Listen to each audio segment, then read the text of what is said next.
ایک شرارتی یہودی نے محض شرارت میں حضرت محمد صلی اللہ علیہ وآلہ وسلم کی خدمت میں کھجور کی ایک گٹھلی پیش کی اور یہ شرط رکھتے ہوئے کہا کہ اگر آپ آج اس گٹھلی کو مٹی اور پانی کے نیچے دبا دیں اور کل یہ ایسا تناور کھجور کا درخت بن کر زمین پر لہلہانے لگے جس میں پھل یعنی کھجوریں بھی پیدا ہو جائیں تو میں آپ کی تعلیمات پر ایمان لے آؤں گا، گویا مسلمان ہو جاؤں گا۔ رسول اکرم صلی اللہ علیہ وآلہ وسلم نے اس کی یہ شرط تسلیم کر لی اور ایک جگہ جا کر آپ صلی اللہ علیہ وآلہ وسلم نے اس گٹھلی کو مٹی کے نیچے دبا دیا اور اس پر پانی ڈالا اور اللہ سبحانہ و تعالیٰ سے دعا بھی کی اور وہاں سے واپس تشریف لے آئے۔ اس یہودی کو دنیاوی اصولوں کی کسوٹی پر کامل یقین تھا کہ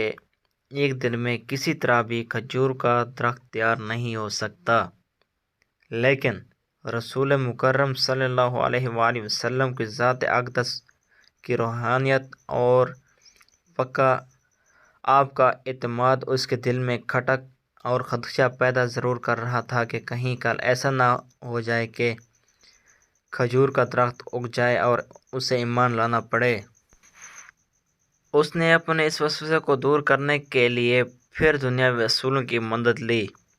اور شام کو اس مقام پر جا کر جہاں کھجور کی گٹھلی آقا دو جہاں صلی اللہ علیہ وآلہ وسلم نے بوئی تھی اس کو وہاں سے نکال لیا اور خوش واپس آ گیا کہ اب کھجور کا نکلنا تو درکنار، کھجور کے درخت کا نکلنا ہی محال ہے۔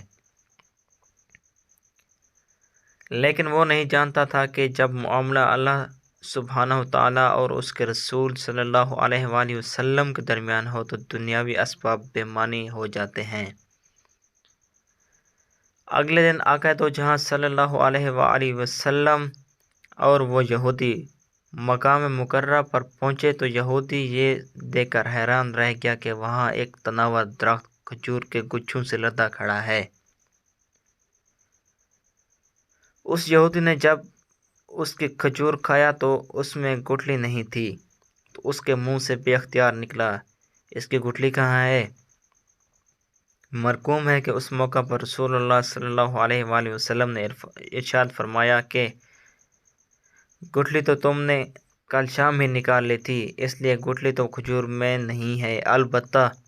تمہاری خواہش کے مطابق کھجور کا درخت اور کھجور موجود ہے۔ کہا جاتا ہے کہ وہ یہودی اللہ سبحانہ و تعالیٰ کے اذن سے رسول اللہ صلی اللہ علیہ وآلہ وسلم کے اس معجزے کو دیکھ کر مسلمان ہو گیا۔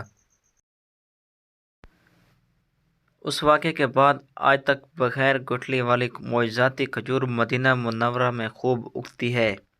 دکانوں پر فروخت بھی ہوتی ہے۔ اس کھجور کا اصل نام سکھل ہے، اسے سخل بھی کہتے ہیں، اور اگر آپ کو نام یاد نہ رہے تو اسے آپ بے دانہ کھجور کہہ کر بھی طلب کر سکتے ہیں۔